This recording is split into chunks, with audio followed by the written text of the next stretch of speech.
నిర్మల్ జిల్లా బైన్సా మండలం బిజ్జూర్ గ్రామంలో ఛత్రపతి శివాజీ మహారాజ్ విగ్రహ ప్రతిష్టాపన ప్రారంభోత్సవం 394వ జయంతి వేడుకలు ఘనంగా నిర్వహించారు. ఈ కార్యక్రమానికి ముఖ్య అతిథిగా స్థానిక శాసనసభ్యులు రామారావు పటేల్ హాజరై పూలమాలతో ఘనంగా నివాళులర్పించారు. ఈ కార్యక్రమంలో వారితో పాటు బీజేపీ నేతలు, నాయకులు, కమిటీ సభ్యులు, గ్రామస్తులు, హిందూ వాహిని కార్యకర్తలు, యువకులు తదితరులు పాల్గొన్నారు.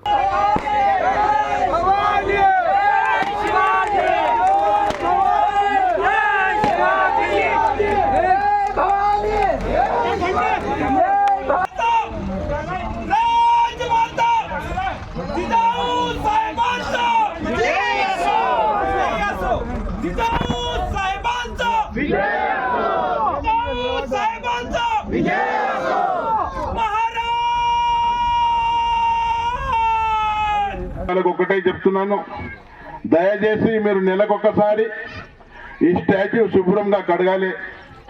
మీరు వేరే జాగాలో వేరే స్టాచ్యూస్ ఉన్నాయి, అక్కడ పిట్టెళ్ళు నానా రకాల అవి మన ఇచ్చేసి లాట్రిన్ చేసి స్టాచ్యూ పెట్టిన తర్వాత అయిపోయిందని అనుకోకుండా ప్రతి 15 డేస్కు 20 డేస్కు శుభ్రంగా కడిగి ఆయన ఆదర్శం తీసుకొని ఆయన పాదాభివందనలు చేసుకొని మీరు నడుస్తూ పోతే ఖచ్చితంగా మన దేశం మన పుట్టిన పిల్లగాళ్ళకు కూడా చాలా మంచిది తెలియజేస్తూ శివాజీ మహారాజ్ జయంతి విషయంగా ఇక్కడ జమైన అందరికీ పేరు పేరున ధన్యవాదాలు తెలియజేస్తూ ముగిస్తున్నాను.